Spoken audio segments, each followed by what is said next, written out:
Im Wachzustand habe ich meinen Körper von außen gesehen. When I was awake, I saw my body from the outside. I saw how the doctor cut the wires and inserted them through my wrist. I looked at the monitors from behind. I hovered around the operating table and watched everything slowly, as if I were taking a walk. I saw my feet from the other side, from behind, from the front. Then I saw my body and watched the doctor curiously as she worked.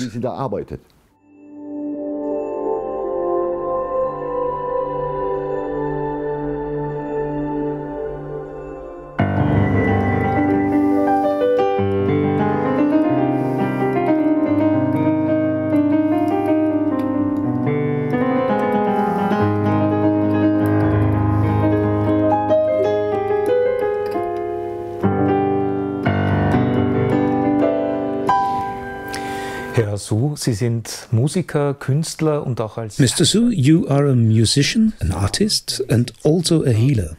And you have, if I may quote you, seen the other side 8 times, during which my body was demonstrably dead for several minutes. Thank you very much for your willingness to tell us more about your experiences. I would like to start with a dramatic incident. You drowned in the Black Sea in front of your friends at the age of 28. Please tell us what happened then. Ja, erstmal schön, dass Sie da sind. Schön, dass wir zusammensitzen können und über... First of all, I'd like to say that I'm delighted that you're here, that we can sit together and talk about my experiences. So, in 1995, my girlfriend and I decided to go on holiday to Bulgaria, to the Black Sea, to the Golden Sands. It was my first time flying. I was quite scared of flying, and the plane was anything but comfortable. Then we landed there and went straight to the hotel. Given the beautiful weather and our age, we wanted to go straight to the sea. Brave as I was, I went into the sea and swam out. I enjoyed jumping over the waves. At some point, I was way out in the sea, and one wave after another came, many, many waves. I was a pretty good swimmer, young anyway, so I realized that I couldn't touch the seabed with my toes anymore. My confidence was gone. I was always afraid of the deep, I have to admit. The waves came, I lost my footing and thought, okay, I'll turn around and swim back to the beach. I turned around and realized I'm really far out in the sea. My girlfriend at the time was about 15 meters closer to the beach than I was.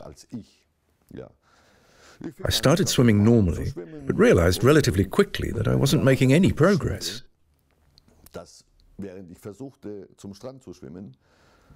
As I tried to swim to the beach, the waves initially carried me a little way forwards towards the beach, but the backwash of the waves pushed me further away again. Whenever I moved forward 3 meters, I would go back 2 meters. And I ultimately had no chance of swimming fast enough. But I decided to swim even faster to overcome the waves. There was also a bit of panic. Yes, of course. Then, of course, I panicked.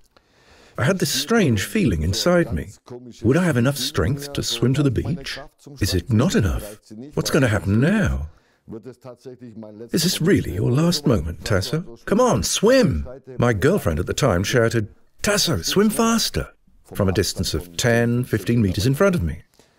I tried to swim sideways to escape the force of the waves. I didn't manage that either. Then I tried to crawl quickly. But I started to hyperventilate. I panicked. Crawling, I had no chance of moving forward because I realized that I was swimming on the spot. The waves were too violent, too strong. And at some point it started. Pressure in my chest, dizziness, hyperventilation, no more oxygen. Sometimes I had salt water on my tongue. And I realized I couldn't take any more. Then I realized that my arms were getting limp, my legs heavy. I felt a tingling sensation, like ants all over my body, from sheer panic. And then I let myself fall and felt myself sinking. Then came the agony, because I wanted to live. Then, with the greatest effort, I mobilized the last of my strength and pulled myself up like a sick chicken. Then I took another breath, out there over the sea. But I couldn't breathe properly, because you can hardly get any oxygen into your lungs when you hyperventilate. And then I realized I was going down. At that moment, it felt like death was imminent. I thought or knew, through the panic and hyperventilating, that death was coming. Im selben Moment, wo ich spürte, der Gedanke blieb mir noch. At the same moment as I felt this, I saw my body above the surface of the water, from above. At first, I didn't realize that it was my body. I saw the body floating completely lifeless in the water, motionless.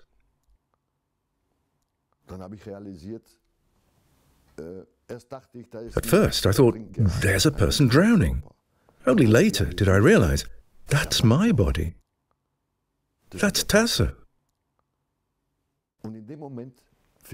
At that moment, a ball of light began to grow bigger and bigger before my eyes. Bigger and bigger and bigger and bigger until it was about that big. Then I looked into this light, as if into another dimension. I really saw a vastness in this light. I suddenly saw it got bigger and bigger, and then I saw millions and millions of beings of light. They had no recognizable face. They were without structure, without contour. They were also not recognizable to me as relatives or acquaintances. I saw this light getting bigger and bigger, as big as the whole horizon, 360 degrees. It enveloped me. There were millions of beings of light, and a huge being of light appeared in the middle. In relation to the human body, it was as if this body in the middle was as big as the Empire State Building. That's how I always compare it. So huge, hugely huge. And then I heard a voice, not the way we speak as humans with the resonance of the vocal cords. I felt this voice. I heard it too, but I felt it as if I was this voice and everything was speaking at the same time. Don't be afraid. Your time has not yet come. Look down to your body. So I looked down to the body and saw that this body below sea level was also enveloped in this light. As if in a ball of light, a cocoon of light. Incredible. Then I saw that the body was moving. And immediately I was back in the body.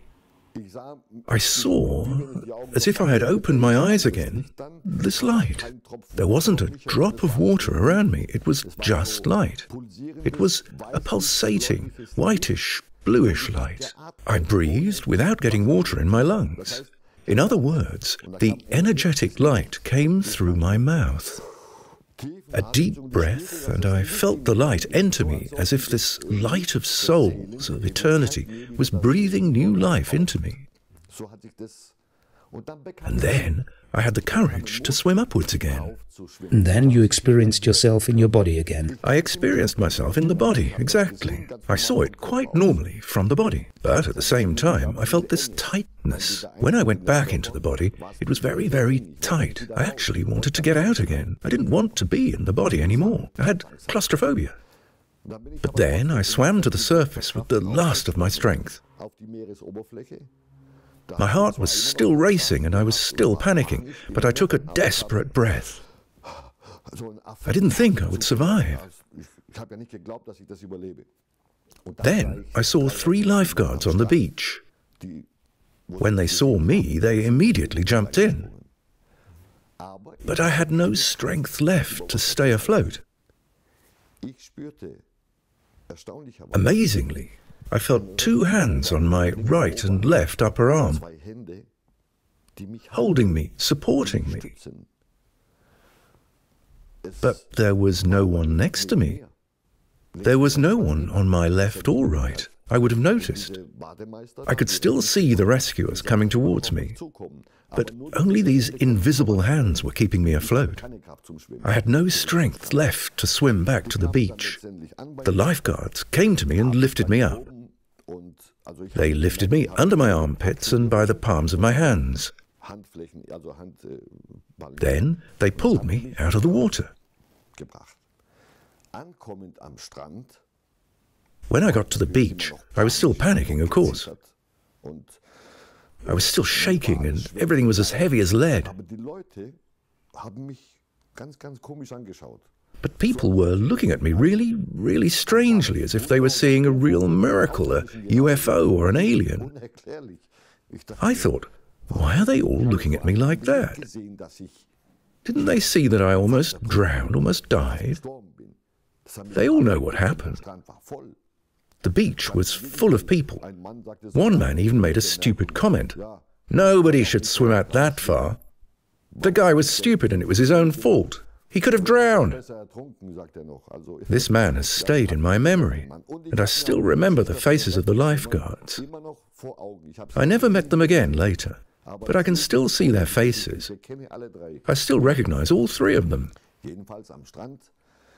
My girlfriend was on the beach, and our roommate from Hamburg, we had met a couple, was there too.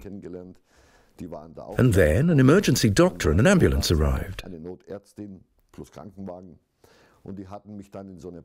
They took me to a doctor's surgery, where there was an emergency room next door. They did an ECG there, took a look, listened to my lungs.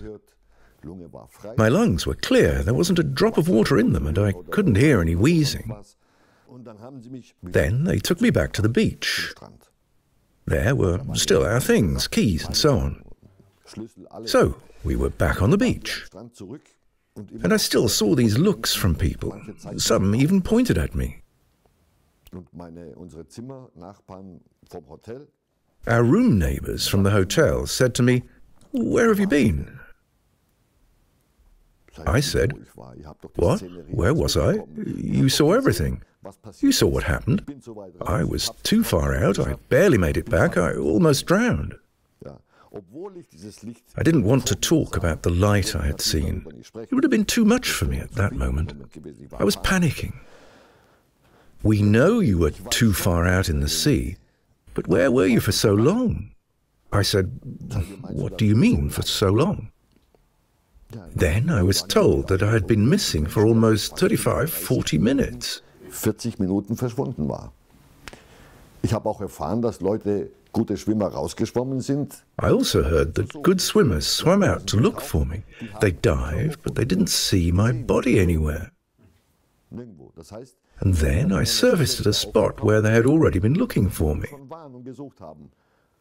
Then it was clear to me, "Okay, Tasso, now you belong where you don't normally go, namely the asylum."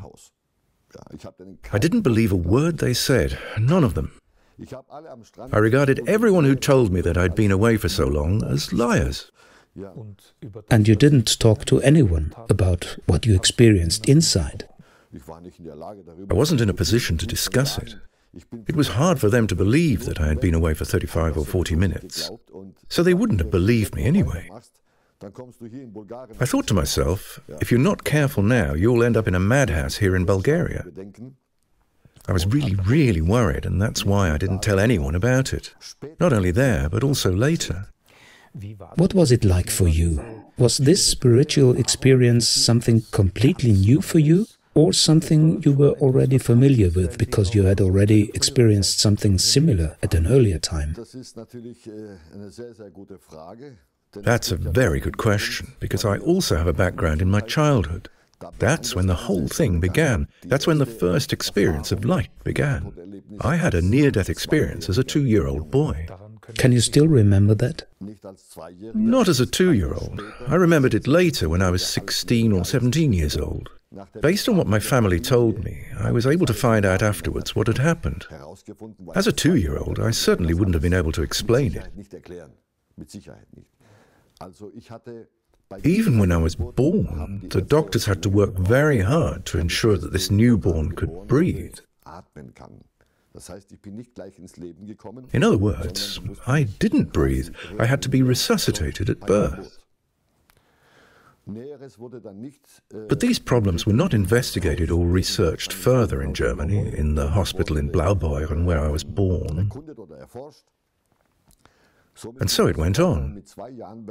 At the age of 2, I had spastic seizures with cardiac and respiratory arrest. My breathing and heart stopped. I turned blue. My lips turned blue. My little body slowly turned blue. The patterns became clear. But there was an aunt, my father's sister, who lived next door in the village in Greece. After I was born, we moved back to Greece, where I stayed until I was 4 years old. My aunt, Despina, had treated wounded soldiers during the war. She knew a lot about resuscitation. My mother used to scream for her in panic. Then she came and resuscitated me every time. She hit me on the back and on the bottom. Then she gave me heart massages and ventilated me.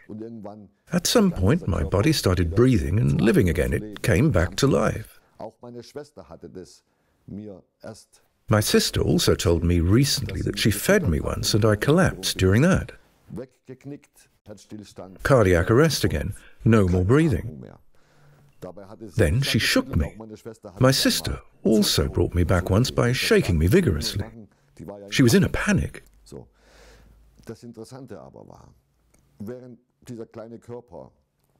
But the interesting thing was, while this little body went into cardiac arrest and stopped breathing, I saw myself and the scene in front of me from 3 to 4 meters away. I saw a woman resuscitating or treating a small body. But I saw that it was an adult soul. The soul was not young then or had yet to mature. No, I was the same soul that I still am today. The age of the person and the shell didn't matter. But I watched and thought to myself, I still feel it lovingly and a little sadly at the same time. The little body, the little guy there is dying. When I saw that the body was breathing again, I was back inside. Of course, I can't remember any details of what it was like when I was 2 years old. Only one thing, that I cried for a very long time afterwards. I cried like a little child. I cried for a very, very long time. This cardiac arrest and this respiratory arrest, this death, it took a few minutes. It didn't just take 5 seconds. It took a few minutes each time until they resuscitated me. I saw it from the outside every time. The whole thing happened 6 times, according to the reports of my mother and my sisters who were there. And at what age did you realize that you saw yourself from the outside? At the age of 16 or 17, I came to this realization. I saw everything so clearly, as if I was experiencing it all over again. I always saw this light in front of me, even as a little boy. But my mother was desperate, and my father was in Germany. My sisters were desperate and wondered what the little child was doing there. When I was 4 years old, my mother heard that miracles happen in a certain church of St. Gregory if you visit this church. The prerequisite is that you sleep at the altar in this church once. St. Gregory then comes in the night, and you give him a pair of shoes, either sandals or slippers. It is said that this saint walks around all night, and the next morning these shoes are already used. The church sells these shoes and receives donations to maintain the church. My mother heard this and bought some shoes. I think they were metal shoes or shoes coated with aluminium. I can't remember exactly. It's a grey area in my memory. In any case, the shoes were something special. Then my mother took blankets with her and took me to this church when I was 4 years old. My mother sat down at the altar, covered herself up, took me in her arms, covered me up too, and then she fell asleep from exhaustion. Just like that, gone. I had a strange feeling, pressure in my chest again. The symptoms I already knew were back. I felt dizzy. I looked at my mother and wanted to tell her, "Mum, I'm not feeling well." But I couldn't do it. I suddenly saw myself floating in front of the altar, again from above. I saw a mother with a 4-year-old child in her arms, and the child was very pale. It had blue lips. Then I thought, okay, this child probably won't make it this time because there's no aunt to save it. I saw it all from the outside. There is no aunt, no sister, the mother is asleep. This time the child won't make it. The next moment, all I could see was the altar, the steps to the altar, this woman with the child, and a new dimension opened up all around. Everything was full of light beings, but I didn't see any large light beings. The beings had no recognizable faces. They were beautiful, vibrating bodies of light, spiritual beings, all loving. And they were all looking at this child, and I was too. A being of light walked up to this child and embraced it. Then I heard this voice. You say that voice, but it's not really a voice, like when you're talking to someone. It's something completely different. It's as if all dimensions are speaking at once, including yourself. It's as if God Himself is speaking to you, and you yourself are God. That's how it feels. It's a harmonious vibration, a gentle, harmonious voice.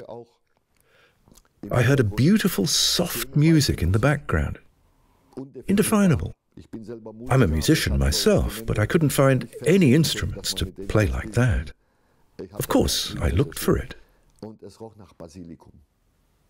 And it smelled of basil, a wonderful scent of basil, fresh basil. I will never forget that.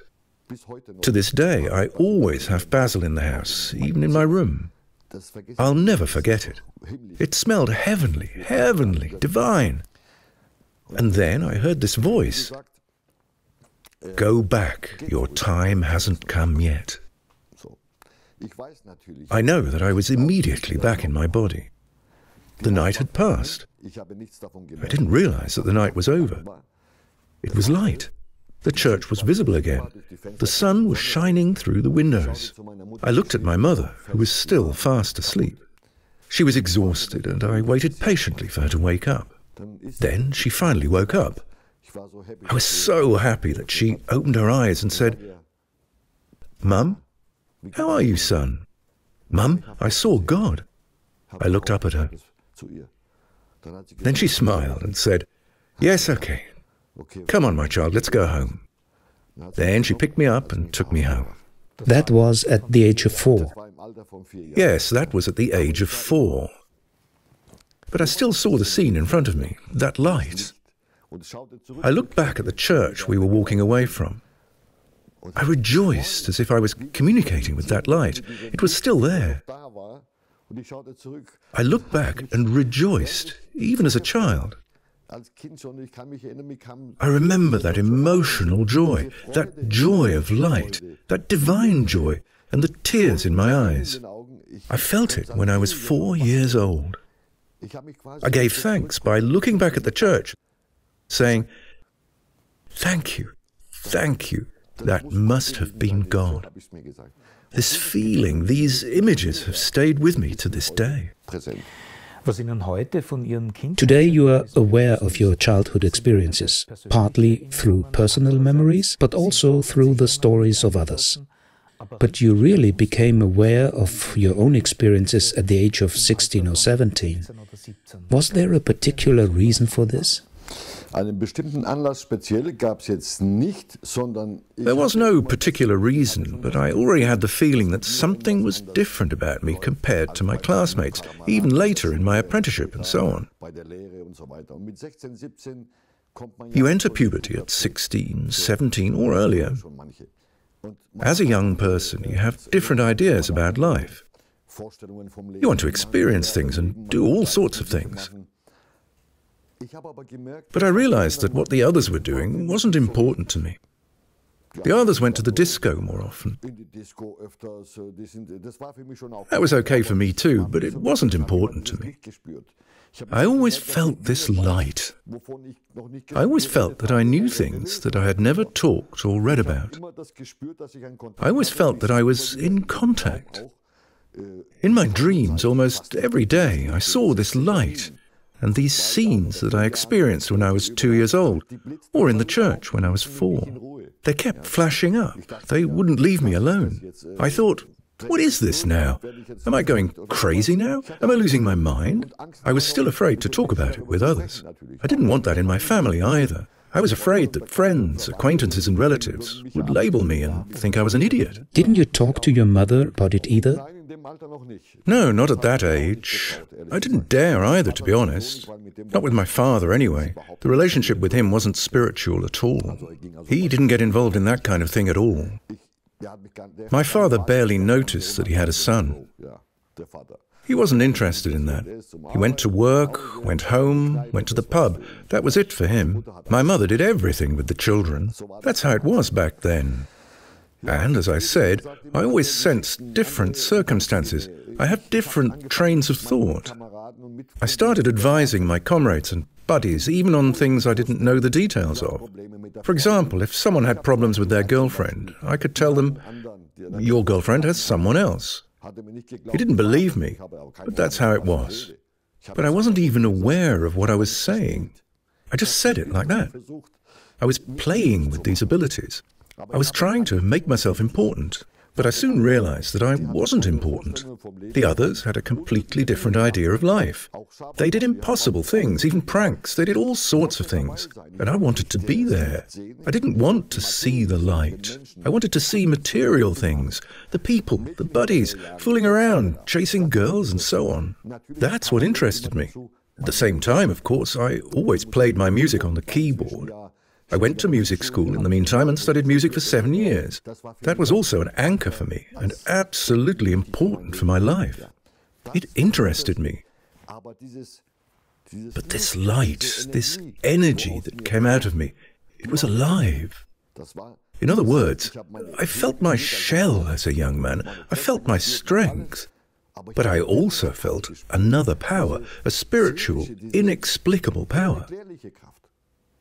I had an inner strength that was atypical for my age. We did martial arts and arm wrestling.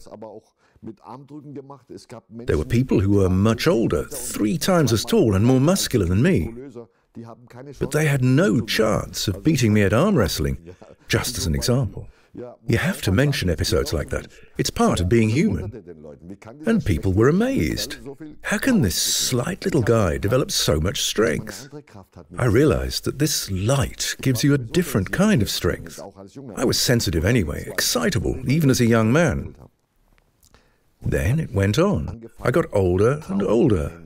Then I started to talk to sad people, friends, girlfriends, when they were sad. For example, when their grandmother had died, their mother was ill, their partner had left them.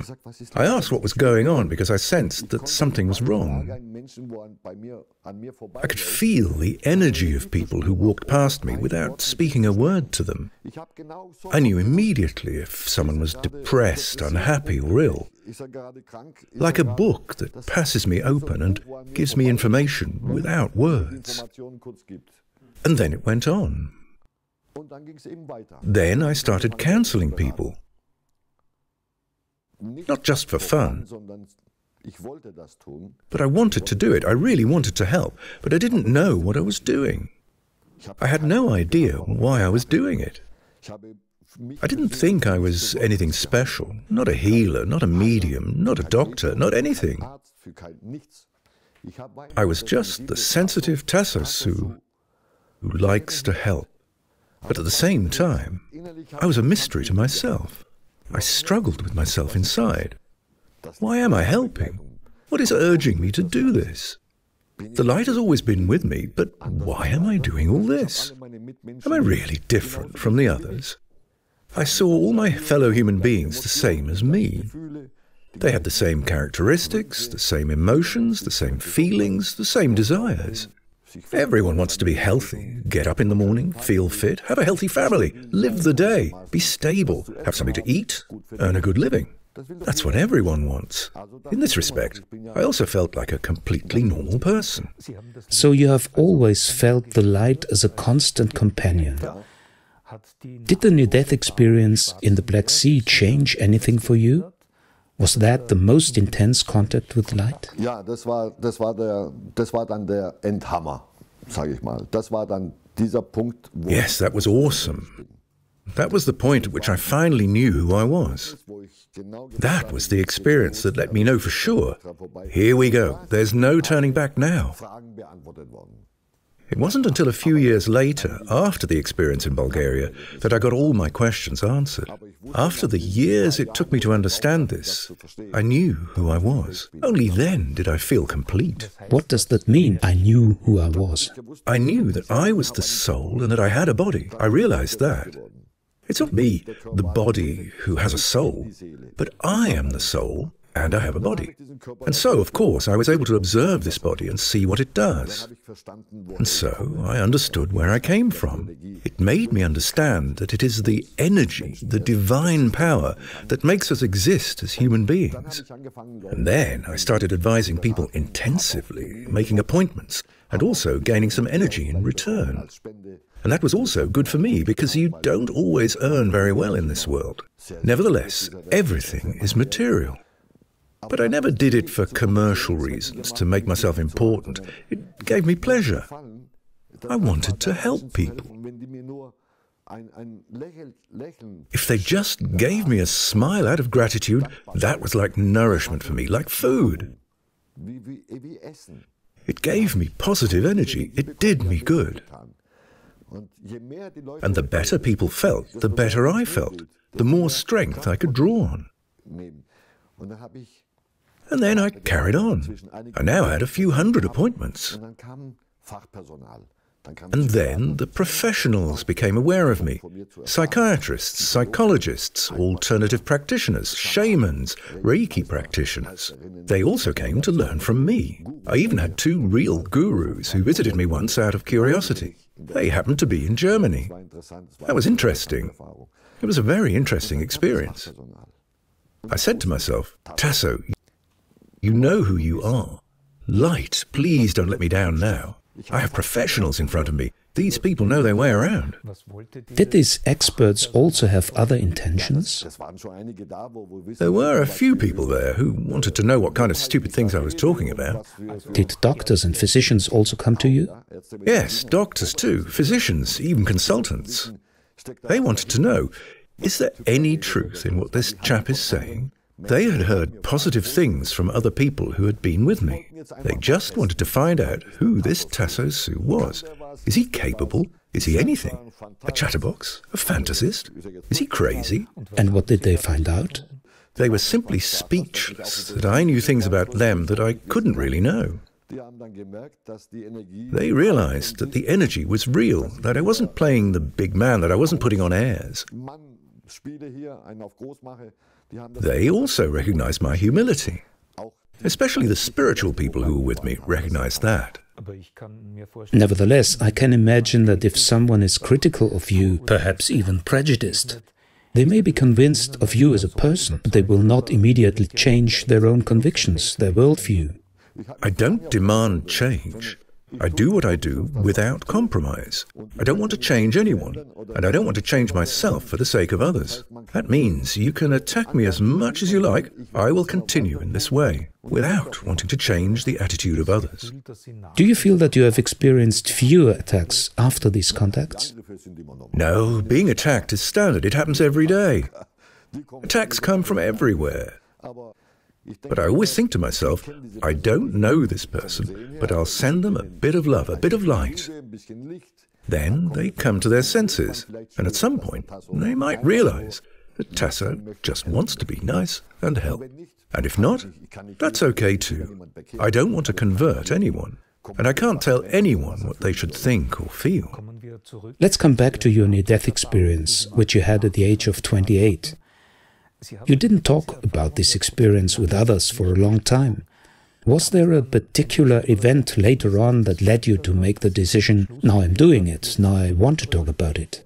I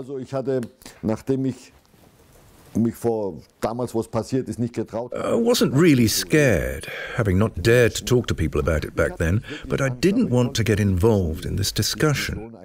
I didn't want to start this war. I didn't want to be attacked by others. I didn't want to be vulnerable. But then, about 3 years ago, I wasn't feeling well. I got high blood pressure and had to go to accident and emergency.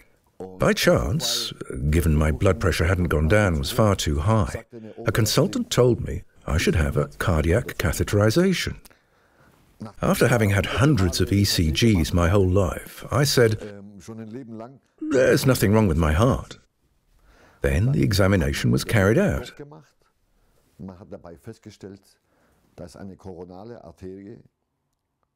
And it was discovered that one coronary artery was 99.99% blocked from birth. They then inserted 3 stents. And that brings me to my last experience. I had an out-of-body experience during the treatment. During the operation? Yes, that means I saw my body from the outside as it lay there. I watched the doctor. The body wasn't anesthetized. I was awake in the body. And then something really strange happened for the first time. I saw my body from the outside while I was awake. I saw the doctor cutting the wires and inserting them through my wrist. I looked at the monitors from behind. I hovered around the operating table and watched everything slowly as if I were taking a walk. I saw my feet from the other side, from behind, from the front. Then I saw my body, watched the doctor curiously as she worked. I also saw the blood spattered on her bib. I even recognized the colors of the wires. But there was always a light by my side, accompanying me, like on this walk. It seemed like 2 or 3 minutes again. I later found out that I had been on the operating table for 3.5 hours instead of the planned 40 minutes. And why? Because there were complications with the coronary artery.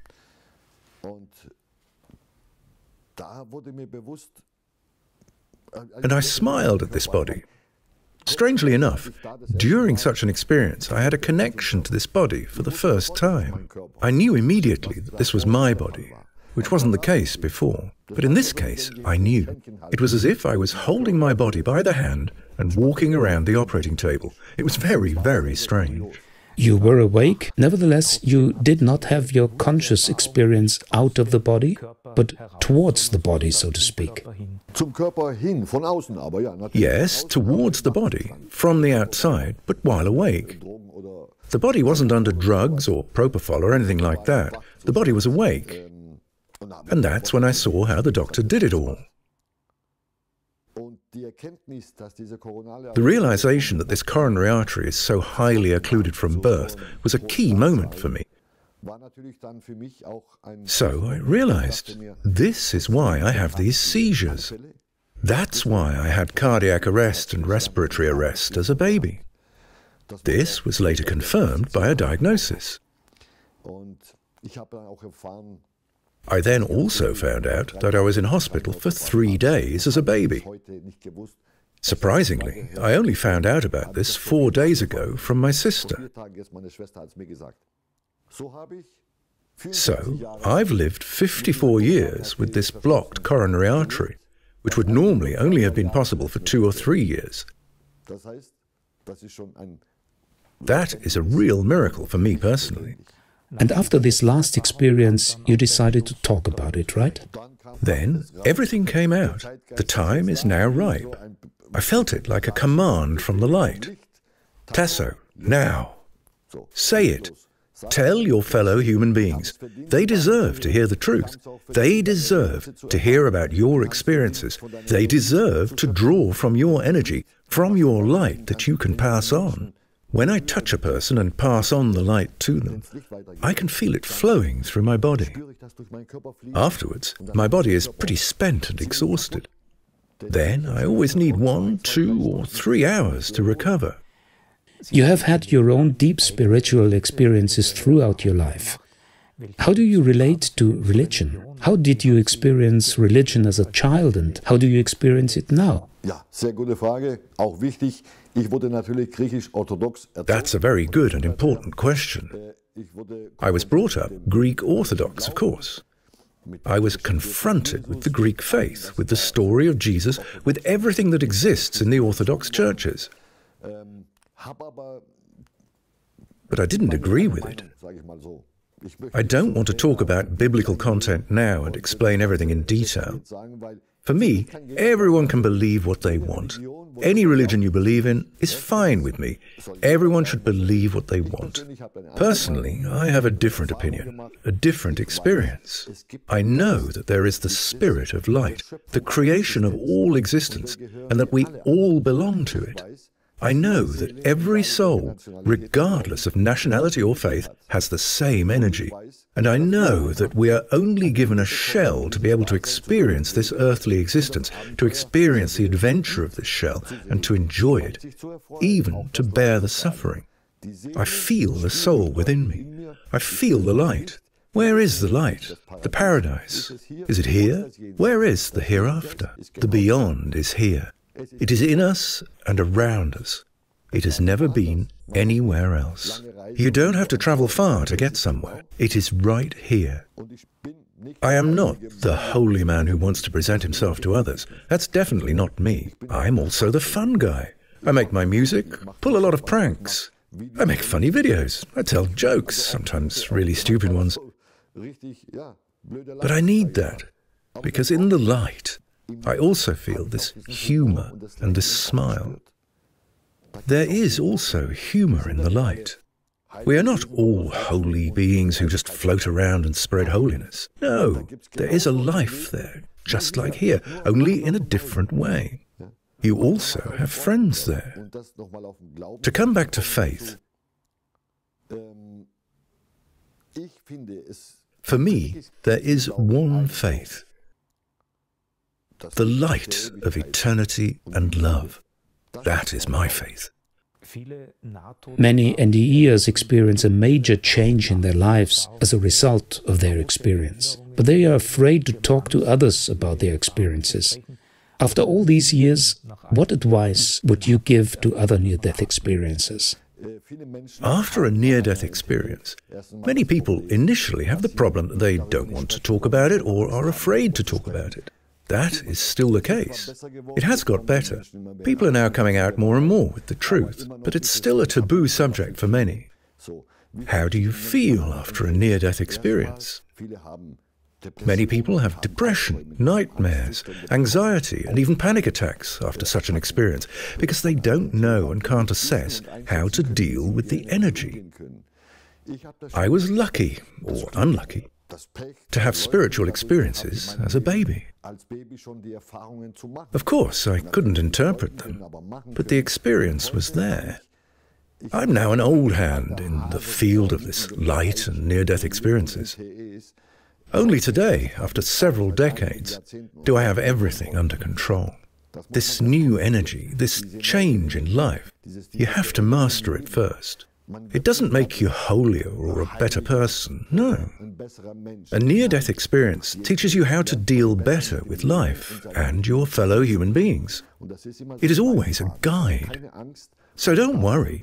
You can talk about it. You can say it. You should also let it out within the family, not keep it inside. That only burdens our bodies and ourselves as souls. And if someone has the feeling that they have no sympathetic contact person? Then you should look for opportunities, like Thanatos TV, and simply report on your experience there. Because speaking out helps a lot. It releases energy. You should talk to people, including professionals. You should also go to a psychologist or psychotherapist or behavioral therapist. You should explain it. Let it out, dear people. That's my message. If you've experienced something like this, then you've seen the other side. For me, a near-death experience is direct proof of this. Then let's hope that all near-death experiences find good contacts. Mr. Sou, thank you very much for your openness. Thank you very much for the interview. I would also like to thank you and wish you good health and all the best.